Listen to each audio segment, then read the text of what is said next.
MSW Media.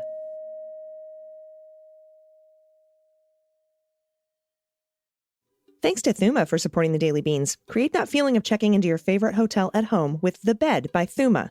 Go to thuma.co/beans and use code BEANS to receive a $25 credit towards your purchase of The Bed, plus free shipping in the continental U.S.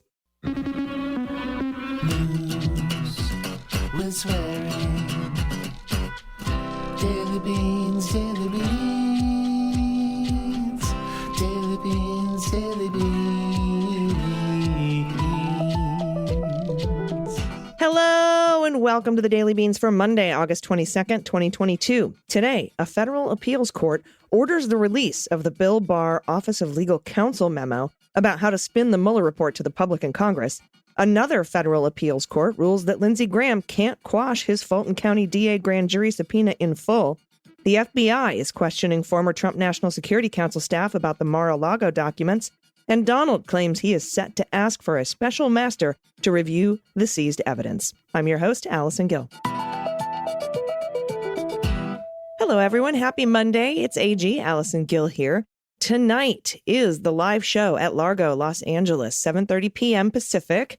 And it's a live show only in person. We aren't going to be able to stream this one, but we will probably have some future streaming ones. The cool thing is if you can't make it to Los Angeles tonight, we're going to be recording this whole show, and we're going to be playing it as a podcast episode because that's what it is, except it's not just me. It's going to have the Midas Touch guys, Frangela from the Steph Miller Sexy Liberal Network. We've got How We Win, Steve Pearson, a special secret guest, and, of course, the inimitable Kathy Griffin will be there to discuss the day's news. And I'm expecting Monday to be a pretty heavy news day. You can get your tickets to Largo and our live How We Win fundraiser. We're raising money for the How We Win Fund, which is, electing Democrats in the midterms, which is should be our big focus right now. We do have a lot of news to get to, and I will get to that. But this midterm election is so, so very important. We don't want to see Jim Jordan going on endlessly in Fauci and Merrick Garland investigations as he is chair of whatever judiciary committee in the House or whatever they put him in charge of, because that will happen. And it's just not something I'm prepared to deal with. So please vote. And please go to howwewinlive.com to buy your tickets. You can also make donations to the How We Win Fund if you can't make it tonight.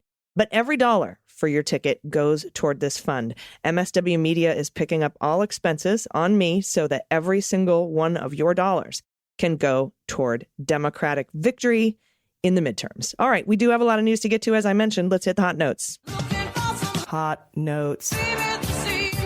All right, lead story from the weekend, and I always pick which one I think the lead story is, and this was the biggest news we've gotten in a while. An appeals court has made a decision forcing the Department of Justice to release in its entirety, barring any redactions for privacy purposes, an Office of Legal Counsel memo written by Bill Barr in March of 2019 about the release of the Mueller Report.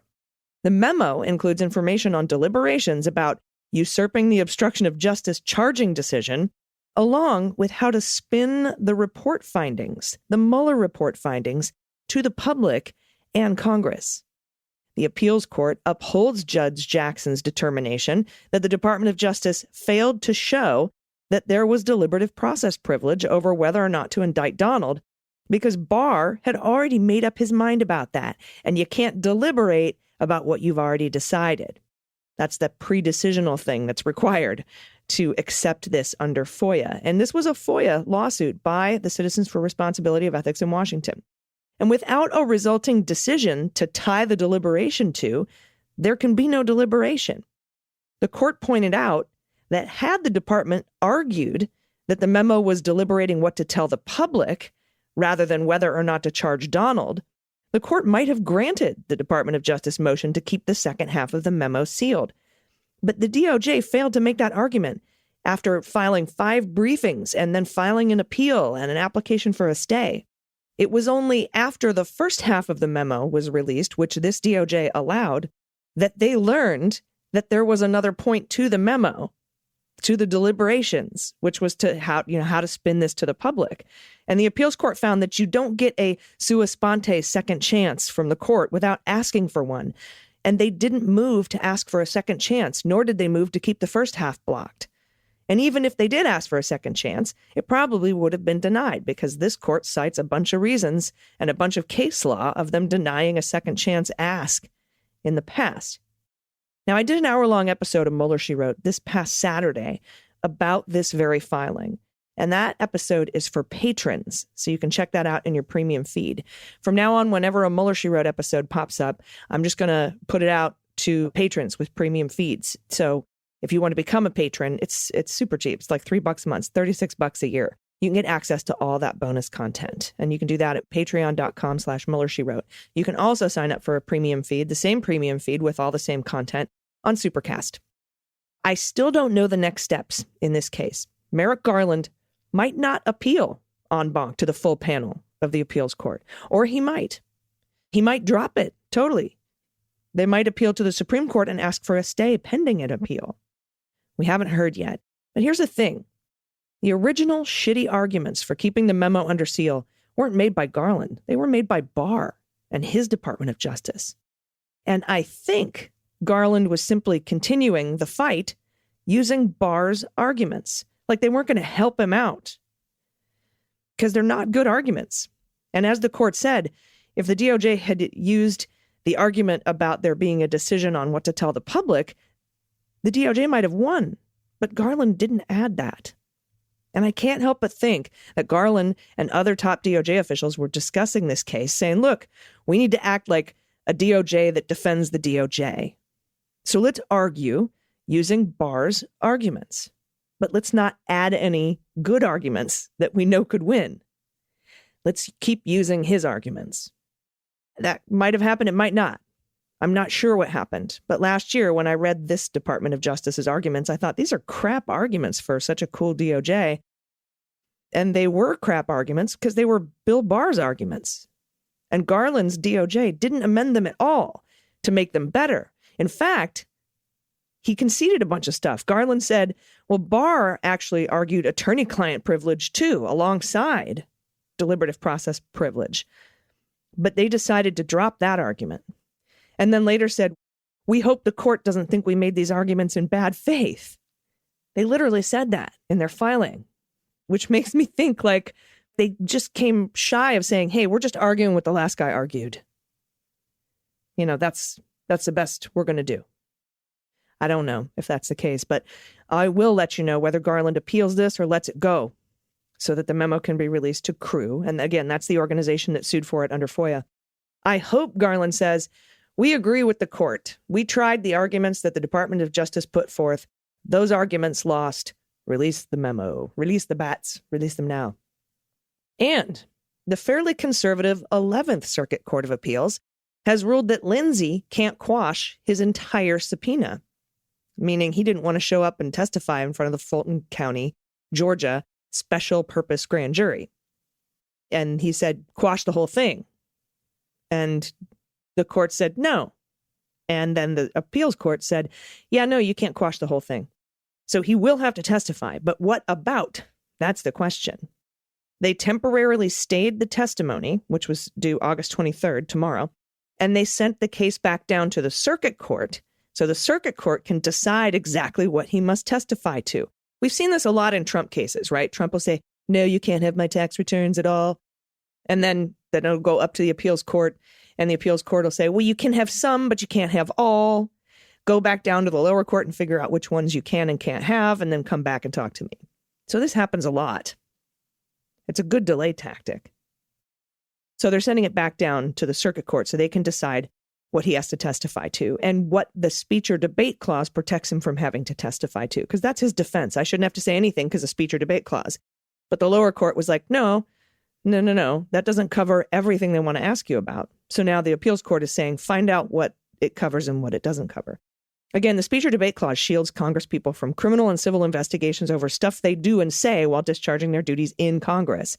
And Lindsey argued that his calls to Raffensperger were used for legislative purposes, specifically in deciding whether to certify Biden's victory. He claims it helped him The calls with Raffensperger helped him decide to certify Biden's victory on January 6th, which is a congressional duty.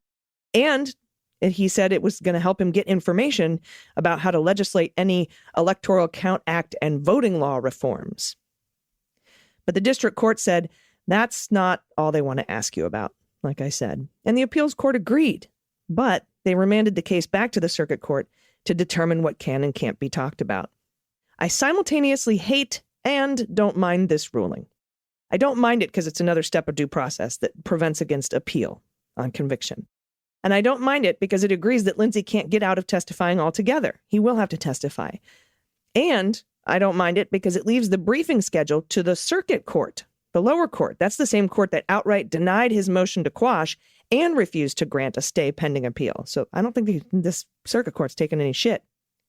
But the reason I hate it, the reason I think it's bullshit, is because the circuit court, the lower court, already parsed what could and couldn't be discussed. And what should happen, I think, is that he should be compelled to testify first. And then if he raises speech or debate privilege or whatever, then they should litigate it. But either way, that would have to be litigated, whether it's before he testifies, and he would probably improperly invoke it during testimony, and this allows the special purpose grand jury to question him with those details already worked out. So the delay would happen now, or it would happen after he testified. The fact remains that had the appeals court simply agreed with the circuit court, Lindsey would have to testify tomorrow. So this will delay that. We just don't know for how long. But if the appeals court had simply compelled him to testify, as I said, he would testify tomorrow, he would invoke speech or debate, and we'd be right back into court. So, delay now or delay later? When I know the briefing schedule, I'll let you know. Per usual, the decision reached in the circuit can and probably will be appealed again. And now down to Mar-a-Lago. When FBI agents found top-secret documents at Mar-a-Lago, the former president and his staff claimed the docs were actually declassified by a mysterious standing order. Now that feds are investigating Trump's alibi to see if anyone besides Trump heard about it, the people they're investigating are saying it's bogus. Two people familiar with the matter tell Rolling Stone that the FBI has begun asking former Trump administration officials whether they've heard about the so-called standing declassification order Trump claims to have given. In recent days, the sources say, the feds have sent interview requests to the ex-officials, including former National Security Council personnel.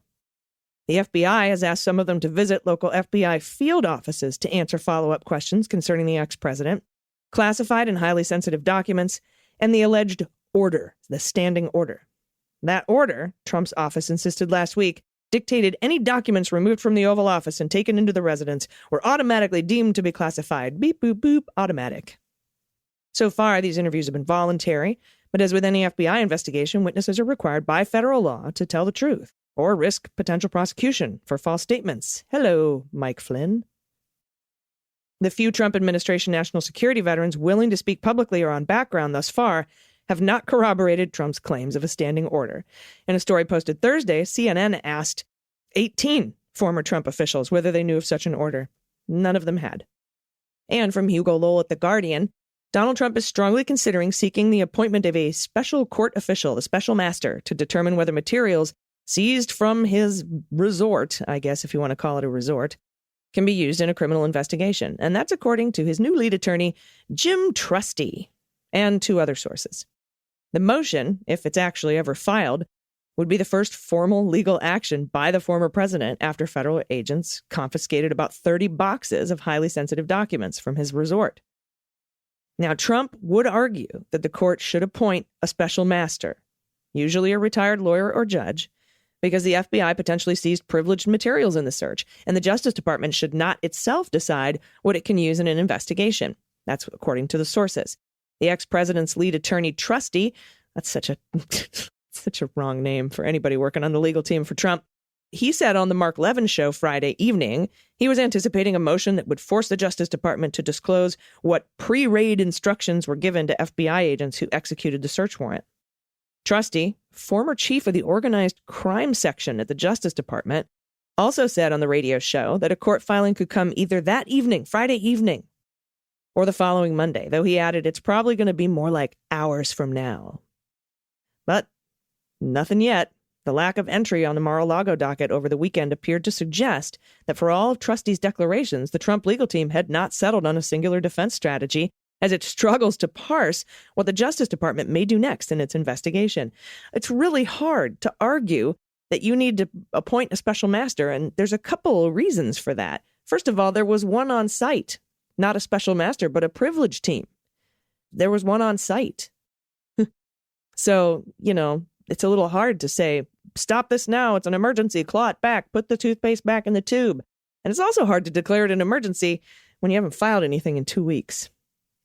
The Justice Department's counterintelligence chief, Jay Bratt, that's the espionage expert, said in court this week the investigation surrounding the search was still in early stages, though references to the Espionage Act and obstruction statutes in the search warrant could reflect legal peril for Trump. Why Trump is considering filing a motion now, nearly 2 weeks after the search, isn't clear. The former president and his allies have previously moved quickly to request special masters, including when he was in office. Former lawyer Michael Cohen, when he was searched, they immediately jumped on that. It was the same special master in Cohen's case, by the way, that the court appointed, that was the special master for Rudy Giuliani's seizure of his 18 cell phones last April. And I mean April 2021. Now, timing is important, Hugo says, because the federal agents who execute search warrants are typically themselves members of a taint team and filter what they remove from a property in real time. For documents with classified markings, those are sent to the agencies for review. But this 2-week delay means that even if Trump had filed a motion when trustee first indicated last Friday, and the court restrained the Justice Department from further examining the materials until filtered by a special master, the prosecutors probably already sifted through it all and sent it off to the intelligence agencies. The impetus to file a motion now appears to have come, and here's the buried lead here, it appears to have come in part as a reaction to criticism from Trump allies that the former president's legal team had not filed a motion to unseal the affidavit. Trump was unimpressed that Fox News host Laura Ingraham repeated that criticism in an interview Thursday with one of his lawyers, Christina Bobb, and indicated that he thought his lawyers should be fighting harder on his behalf against the Justice Department. Laura Ingraham kind of basically told Christina Bobb how to do her job, and Trump saw that and went, "This is terrible. We have to file something." Another person close to the former president said that the account was fake news, right? Trustee and 2 other lawyers on the Trump legal team did not respond to a request for comment, but the announcement about potentially filing that, request for a special master came less than 24 hours after that Fox News segment. And Bobb's appearance, which is widely seen as the face of Trump's defense team in the case, was also subject to internal criticism among aides. So he watches TV and then he acts, but he still hasn't acted yet. And they're probably because they can't come up with a good reason to file this now, 2 weeks later. And in a related story from Politico, as she entered the federal courthouse in West Palm Beach Thursday to bear witness to the hearing on the potential release of the FBI's basis for searching Mar-a-Lago, Donald Trump attorney Christina Bobb, paused to ask one of the law enforcement officers outside a question. "Where exactly do I need to go?" Soon, Bobb found a front row seat and sat quietly throughout, telling reporters she was just there to watch. Rare is the case that a Trump emissary is an addendum to and not the focus of a high-profile proceeding, and Bobb's decision to observe rather than partake ended up earning her a grilling from Laura Ingraham, who wondered whether she had fortified Trump's right to help shape the process behind the potential release of the affidavit. Quote, "We really just chose to see how it would play out," Bobb replied. It's kind of like endorsing 2 Erics, right?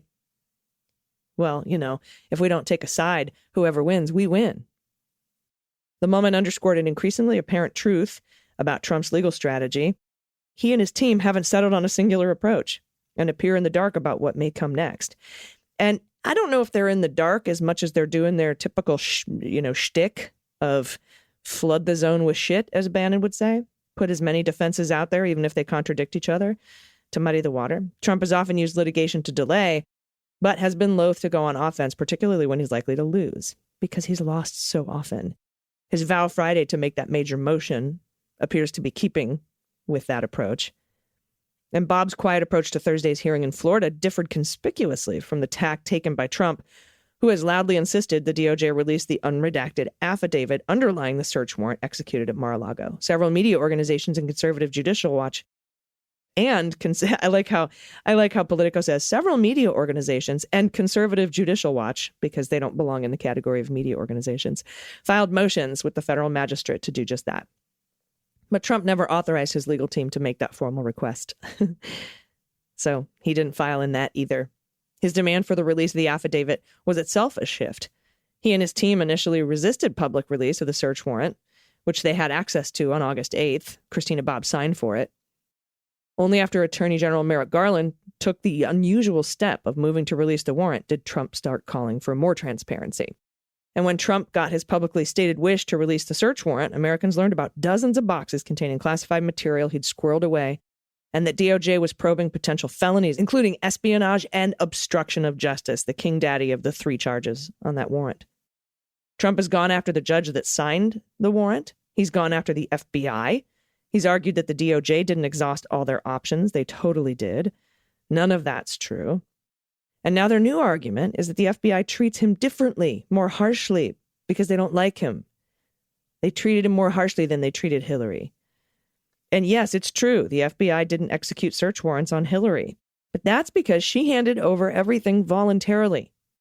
Donald fought. He fought the National Archives. He fought the Department of Justice. He fought the head of espionage for 18 months. He refused to hand everything over, and then he lied about it. Donald even said the FBI lied to the judge to get the search warrant. That's what he says. Now, maybe he's confusing the FBI with the cops in the Breonna Taylor case. They found the cops did lie to obtain that search warrant and then murdered her while she slept. Something this DOJ, by the way, has charged those officers with, which local prosecutors failed to do. All right, we'll be right back with the good news. Stay with us. After these messages, we'll be right back. Hey, everybody, your bedroom deserves a refresh. And now is the perfect time to elevate the most important room in your home with Thuma. Thuma practices an intentional less is more design philosophy for the bedroom. It's got clean lines, subtle curves, lifestyle-enhancing details. It's so beautiful. Thuma proves that simplicity is the truest form of sophistication. I love everything Thuma makes, and my favorite thing is the bed. It's handcrafted from eco-friendly, high-quality, upcycled wood. That's very important to me. And you'll find it beautiful. It's got unique variations in the natural grain. It's got a minimalist design. It features Japanese joinery and helps elevate your space. It's very, very supportive of your mattress. It's breathable, and it's made to naturally minimize noise. But the cool thing I love is it creates space. It opens up your room. I love mine. It looks amazing.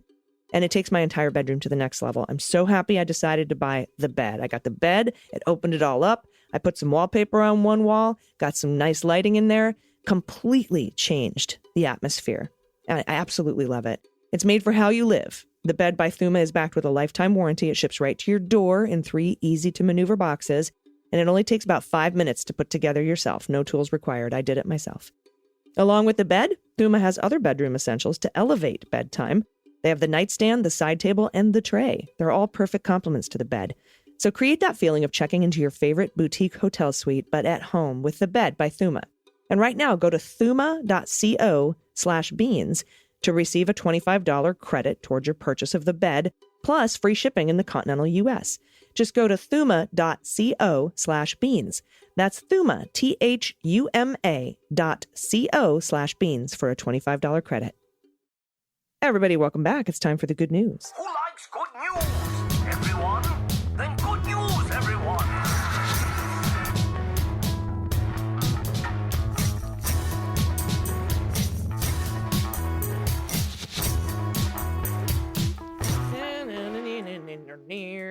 Good news, good news. And if you have any good news or confessions, corrections, anything at all you want to send me, I love photos.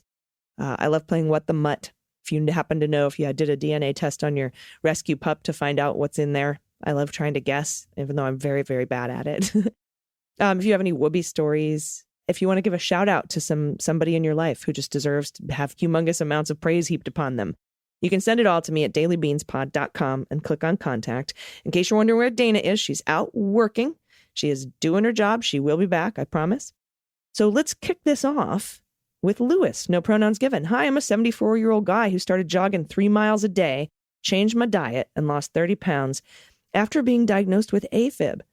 As my age suggests, I'm not the fastest jogger in my town, There is one individual I do regularly outclass, Tommy the Turtle, a box turtle, very common here in New Jersey, who has decided to share our backyard property. Oh my God, he's so cute. He's a constant encouragement to my daily jog. And although I'm very slow, I know I can wipe the floors with Tommy. Look at this turtle. Oh my God, that's so amazing. And congrats. That's so great. I'm glad that you're getting a little bit healthy there, Lewis. Next up from Melissa, pronouns she and her. Hey, Beans Queens. I just want to say thank you again for navigating us through these tumultuous times and giving us hope for justice. For pod tax, I submit you Stanley, who decided to grab a bottle of ibuprofen in the bag when I wasn't looking and somehow managed to get the top off. Knowing he ate at least one, but not sure of the others, he called our vet and they immediately made us come in. He spent the rest of the day getting his stomach pumped and he will be on IV fluids for the next 3 days. The lick sleeve is so he doesn't pull off the IV catheter they put in. He's definitely regretting his decisions today, as is natural for him, ever with a smile on his face. This is my PSA. Always keep an eye on your pets. Don't assume anything medicinal is innocuous to them. He'll be fine, but one ibuprofen cost me $1,000. Thank goodness for pet insurance. If you don't carry it, you probably really should. Bye. Thank you so much for that, Melissa. I'm so, so glad Stanley is okay. Look at this baby in his little one sleeve. Oh, what a sweetheart. Oh, we don't deserve dogs. Next up from Anonymous, he and him. Hi, Beans Queens. I love and admire you both and start my day with you 5 days a week. In June, I was unceremoniously fired when I delivered bad news to the leadership team at my job. I'm 65 years old and a man, but not ready for retirement. I've been interviewing for new roles and hope to land something soon. I had an initial interview with the firm today. I heard through my recruiter they thought I was tremendously awesome, so hopefully I'll land something soon. I'm sure you will. My pet tax is a pic of our love, Luna. Last time I wrote to you, she was recovering from ACL surgery. Today, she's full strength and full speed. A happy, healthy 3-year-old rescue German Shepherd dog / hound mix. Look at the baby. Those bones right there, that kind of bone with the bone marrow inside. Olive loves those so much. Oh, the middle picture is so cute. The third picture is great too, but that middle picture, huh? Hey? It's that German Shepherd, huh? Held, the head tilt, huh? Hey, what? That's so great. I love it. Next up from Atomic Penguin, pronouns he and him. Hey, Beanie Queenies. I live in rural Wisconsin and work at a factory. A coworker of mine, codenamed Dave for privacy, and I have butted heads a number of times over the Trump presidency. He bet me a soda on November 3rd the former guy would win the election by November 4th, for example, and then refused to pay up, insisting the former guy hasn't lost yet. He never conceded. That sounds about right. Real piece of work there, huh? Out here in this red district, I watched and kept him up to date on the various investigations into Trump and explained the legal theories behind how it all works.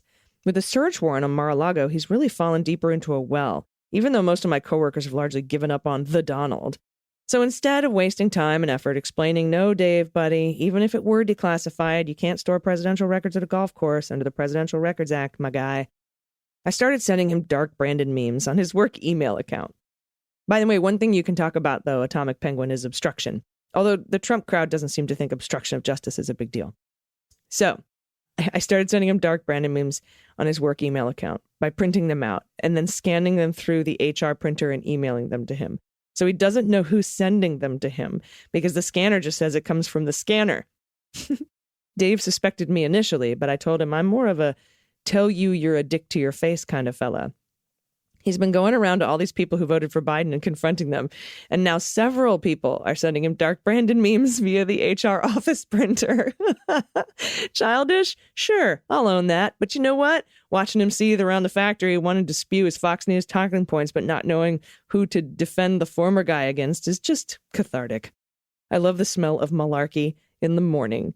It smells like moral victory. Yes, good trouble, good malarkey. Thanks for all you do. And then I got a little meme here. Knock, knock. Who's there? Joe. Joe who? Joe Ass is going to jail. Then more dark branded memes. These are the ones he sent, probably.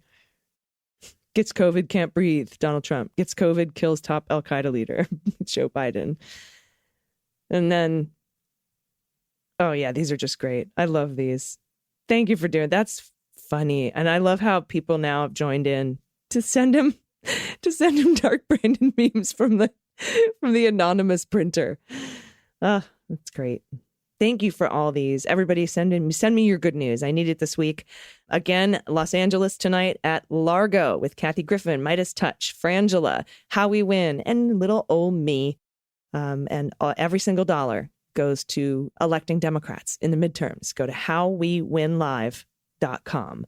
There's just a few tickets left. I'm not sure if you'll be able to just show up and get in. You might, though. Give it a shot. Swing by. We'd love to see you. And that's the show. I will be back tomorrow. The news, we report the Monday news on Tuesday, and I think it's going to be we'll be wild. Be there. We'll be wild. Until then, please take care of yourselves, take care of each other, take care of the planet, take care of your mental health. Be careful of your face and vote blue over Q. I'm AG, and them's the beans. The Daily Beans is written and executive produced by Allison Gill with additional research and reporting by Dana Goldberg and Aimee Carrero. Sound design and editing is by Desiree McFarlane, with art and web design by Joelle Reeder with Moxie Design Studios. Music for The Daily Beans is written and performed by They Might Be Giants, and the show is a proud member of the MSW Media Network, a collection of creator-owned podcasts dedicated to news, politics, and justice. For more information, please visit mswmedia.com. MSW Media.